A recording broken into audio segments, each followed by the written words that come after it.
Welcome to the Teaching Value in Healthcare Learning Network. Come join us to hear leaders in the field share practical and tangible advice about how to develop engaging curriculum and health system innovation to train a new generation of healthcare providers from diverse specialties and professions skilled to deliver high-value care. With national concerns about rising healthcare costs, as well as overuse, underuse, and misuse of medical care, Costa Care and the ABIM Foundation created this learning network as a space to share ideas, educational materials, and strategies in an open forum. Our goal is to discuss ways to get started, to implement, and to sustain feasible innovations in teaching value at all of our institutions. I'm Chris Moriates. I'm the Director of Implementation at Costa Care, and I'll be moderating today's webinar. And I'm really excited to have today Drs. Karen Born and Brian Wong, who will be discussing Choosing Wisely Canada and their program to engage medical students in this work. So thank you so much for joining us on the webinar today. If you can just tell us a little bit about, give us an overview of your program, that would be great for those who haven't heard about it. Sure. So thank you very much for having us. It's really exciting to be able to speak with so many of our colleagues in the United States. So I just want to give a bit of background on Choosing Wisely Canada. We are a national clinician-led campaign very much modeled on Choosing Wisely, which was first started by the ABIM in the United States. So Choosing Wisely Canada was founded in April of 2014 and has engaged national physician specialty societies in the creation of top 5, top 10 lists of test treatments and procedures that clinicians and patients should question. And we have engaged the vast majority of national specialty societies who have already released lists or have lists underway. Choosing Wisely Canada also has a number of different planks that we work on, one of which is medical education, but we also do quite a bit of public engagement work and have a public campaign and are also doing quite a lot of work now on implementation of campaign recommendations across different health settings across Canada. So as Karen mentioned, one of the major planks is medical education, and I've had the good fortune of working with Karen and others on the team and leading our strategy. And so early on, about a year ago, we always have summer students working with us. We had 3 working this summer, and we had a few last summer as well. And we were trying to think about what we could do to engage students in advancing the conversation around high-value care. And the students came up with this fantastic mnemonic, STARS, and they said these are students and trainees advocating for resource stewardship. So we can take no credit for it. It was one of our medical students who was working with us who came up with this, and immediately we were so excited because we thought this was going to be a way for us to engage students in a conversation. And so we really thought that our strategy would be two-pronged. One was we wanted to raise awareness broadly, and so we worked with the students at Choosing Wisely Canada and the Canadian Federation of Medical Students and the FMEQ, which is the Quebec group of medical students in Canada, to initiate the development of a Choosing Wisely list for medical education. So as you know, all of the lists are clinical and very specific to a specialty, but there was no list that said what should we as educators and as learners be mindful of. And so we consulted almost 2,000 students from across Canada and created a list of recommendations for medical education, and that was published in November online on our website, and we can make that available. And really it's a mix of recommendations that sort of relate to what students should be aware of in terms of the types of behaviors that they should avoid. So don't order more invasive tests, at least less invasive tests can provide the same information, or don't order a test if it's not going to change your medical management, all the way to elements of our medical education culture that need to be addressed. Like, don't try to anticipate what your supervisor would want and order tests and treatments. And so, one of the things that people sometimes think this is only for students, but no, it's for students, it's for faculty, it's for everyone that's involved in medical education. And then the second part of the campaign, the STARS campaign, we realized was that we needed more than just a list. We needed a strategy. We needed something to actually enact change. And so we knew that students wanted to be a part of the conversation, wanted to be a part of the solution. And so what we thought was that we would catalyze student efforts and enable a change through what we call the STARS leadership campaign, where every medical school in Canada agreed to send and sponsor 2 students to come to Toronto and we trained them on how to lead, how to advocate, how to communicate broadly, and how to engage others, so that they would go back to their schools and lead local efforts. And we're now 6 months in, and they've done amazing work.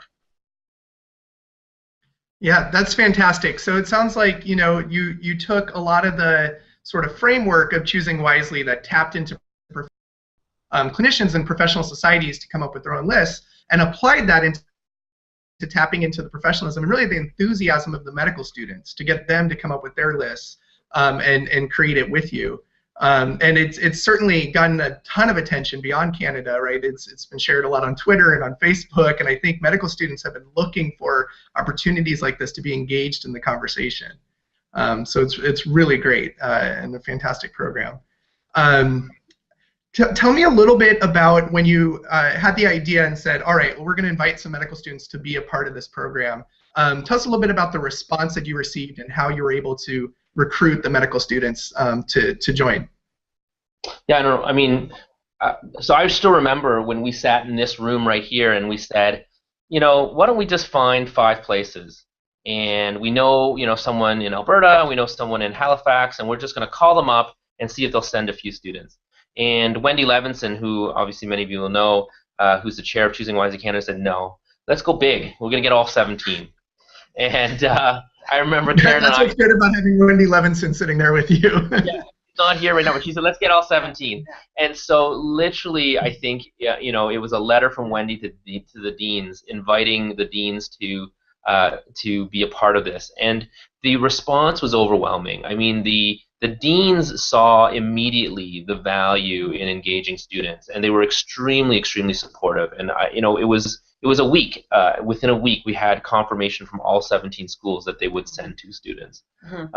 I mean, that's my maybe romanticized recollection of it. But I mean, Karen, I think you'd agree that the support we've gotten from the medical school leadership in Canada has been immense. Mm-hmm. I mean, just an important point to note is that we actually asked the deans for a letter of support for the ABIM Putting Stewardship in Medical Education grant, which funds the STARS program. And based on that grant, Brian and I wrote that grant together, and we, I think, kind of imagined some of the key elements of the program. We wanted to really, I think we used the language of sow the seeds of grassroots student leadership, but our summer students hadn't started yet. So we didn't have the name STARS. We didn't have the name Leadership Summit. We had, the program was kind of sketched out, but it really crystallized with the input of our students. But yeah, I mean, I think the initial support and enthusiasm from the deans from the get-go was just, gave us the confidence to kind of imagine the program in the spring, write the grant, receive the grant, and then we hosted the Leadership Summit about 4 months after that. So things happened rather quickly.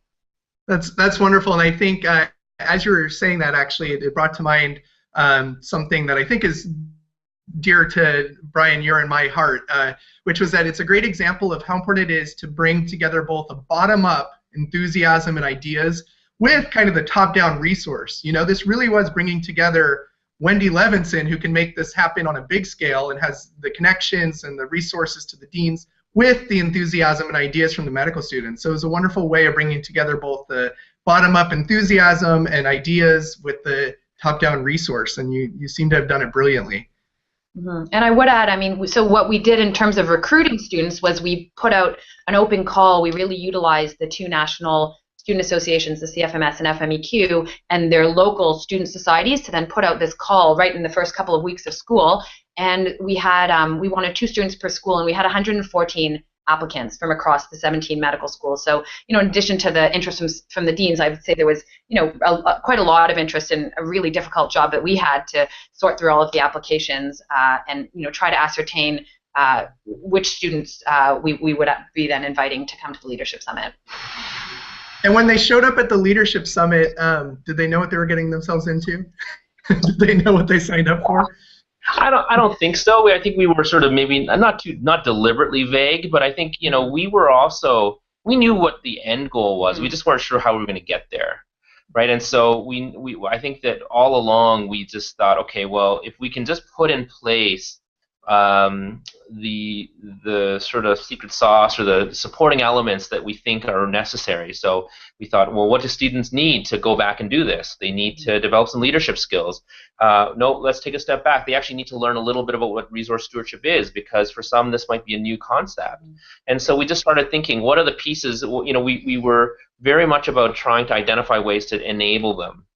But not be too prescriptive about then what they're supposed to do with those new skills. So we wanted to enable, empower, and really just harness their enthusiasm, and then you know, take credit for it. No, I'm just joking. Like, I mean, no, like, we really wanted to have those students be the effector arms, and as much as possible, just provide them with the tools to be able to do that.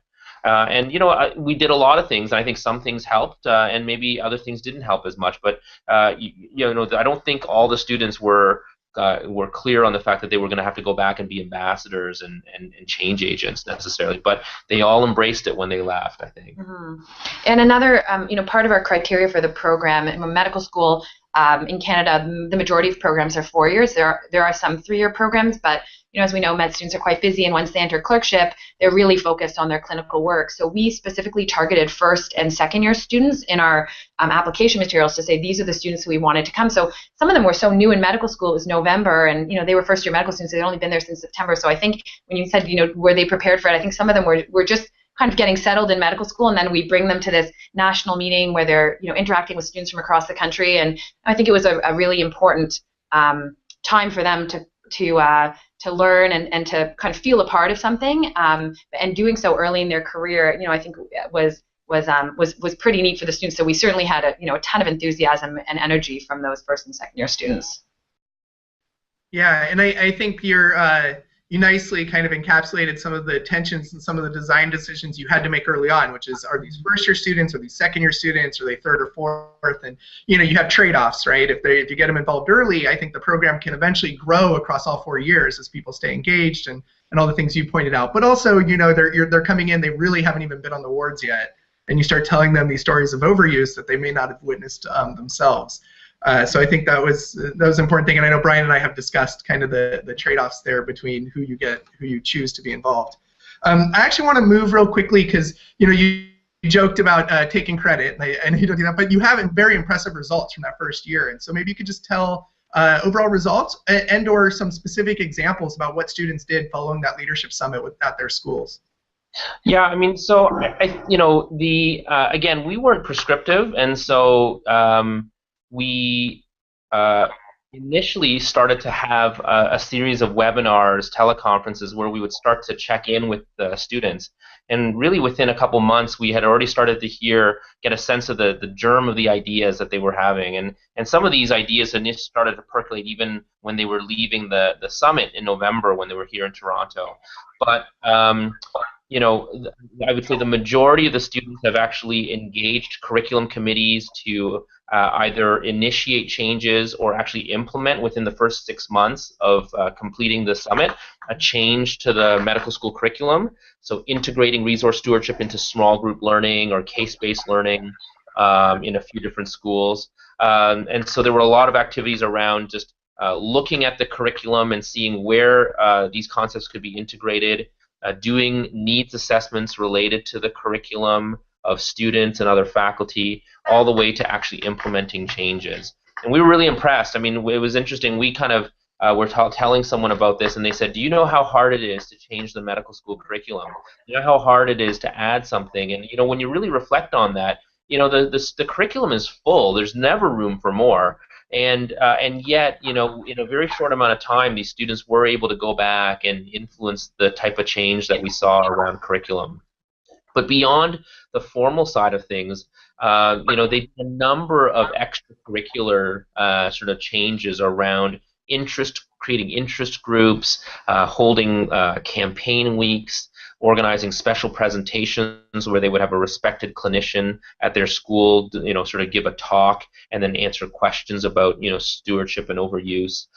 We saw schools coming together. So, you know, for example, the 4 schools in Quebec would kind of come together, and one school would host a session and broadcast it to 3 other schools. So we started to see this network of students really start to work together to not just work within their own schools, but across schools, and that was really exciting to see the collaboration.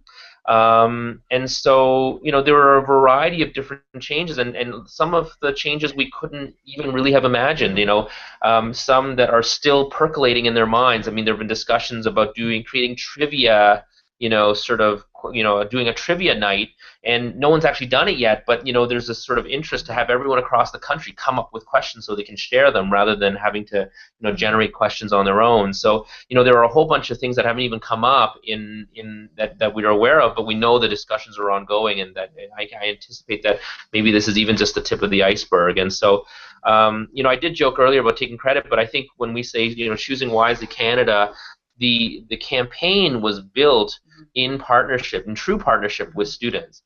We have always hired students to work with us in the summer here at the central office. We've engaged the student associations, and the local students, STAR students, work with other students. And so I really do believe that there's a really important grassroots element to all of this, which I think has been why there's been at least so much early success. Mm-hmm.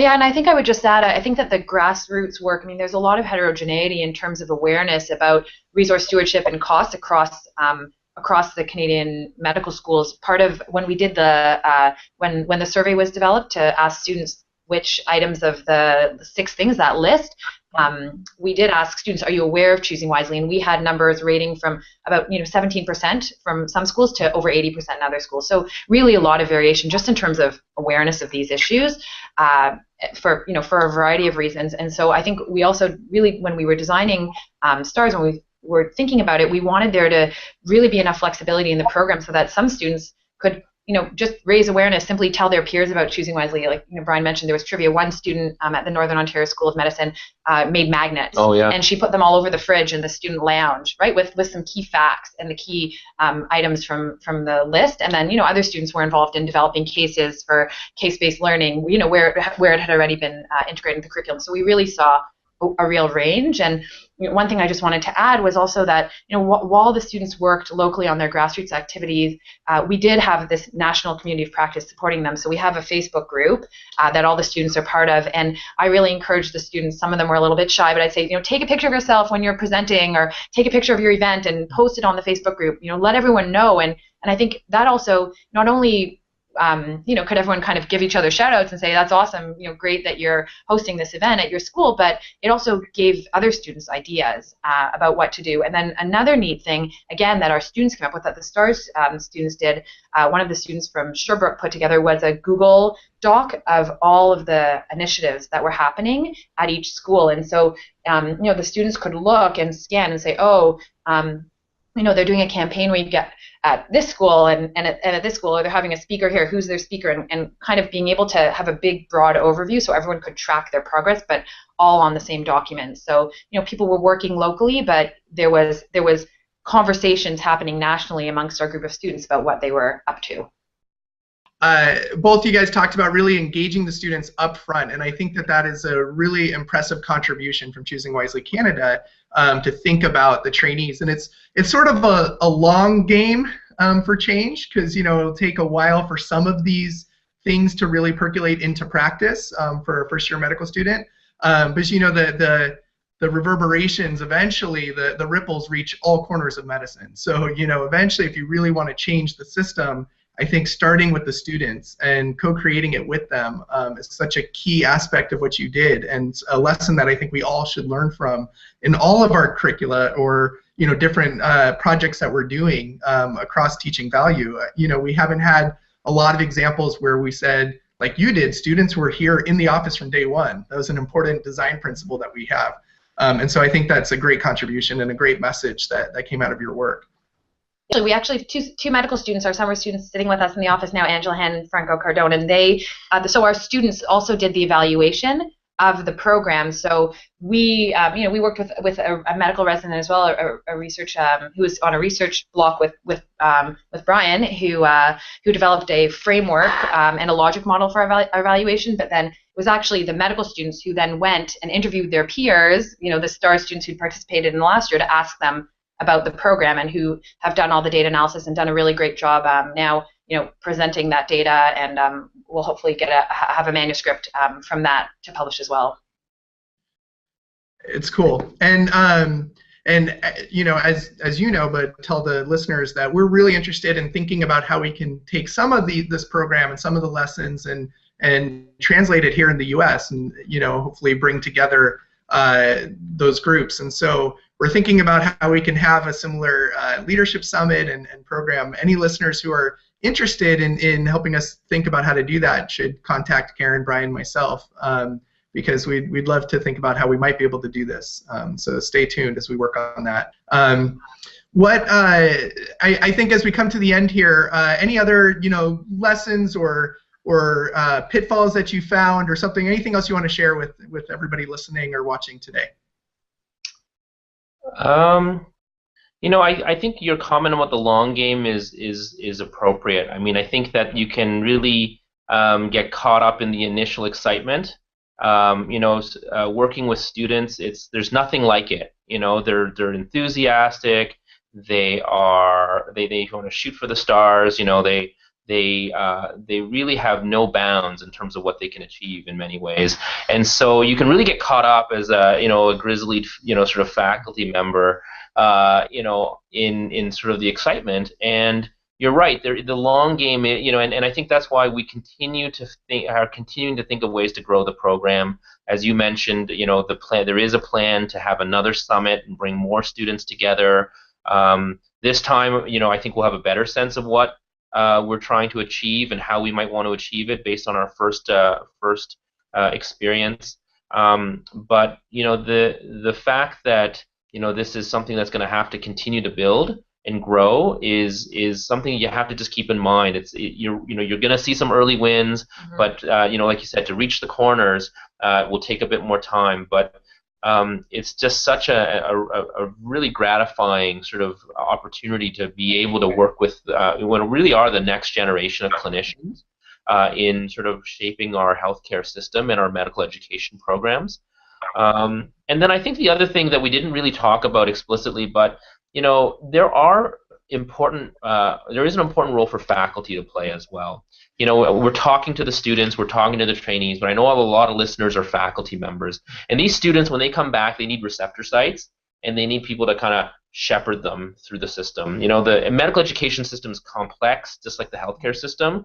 Lots of different stakeholders, lots of different policies, and students have the desire and enthusiasm, but sometimes just need a little bit of guidance. And having a faculty member who's going to be there to help them and support them, I think we know from speaking to our STAR students is really important.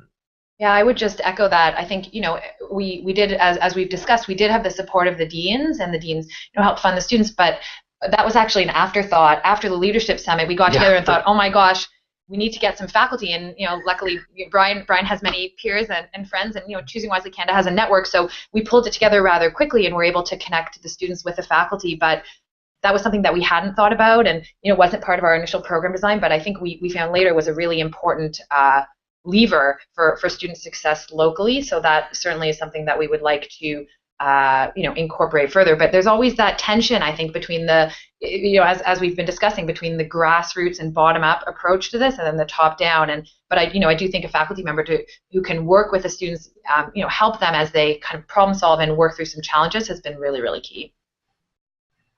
Absolutely. I think that's a great lesson to come out of this work, and I think a good one for us all to keep in mind. So, I take away lots of stuff from this. I am so energized about what you guys have done. I mean, really involving medical students, expanding the mission of Choosing Wisely to engage trainees from the beginning in every part of this work, tapping into their professionalism, giving them a list of things to look for, creating a sense of community, establishing that community through different sites, the Google platform, and all of this, and then really evaluating the program and thinking about, the program itself is its own improvement cycle. And so I love hearing about it, and I think that this community that's listening today hopefully will want to also be activated by your work and tap into that enthusiasm in some of these lessons. So thank you so much for joining us today. I think that this conversation went quickly, but it should be the start of a conversation in our community. and hopefully just get people up to speed on the good work you've done. So thank you, and thank you to everybody who joined us today, either via web or via podcast. And please join us every third Thursday, where we host our Teaching Value Learning Network Google Hangouts, where we hear from innovators from the field. So thank you, everyone, and have a good rest of your day. Bye.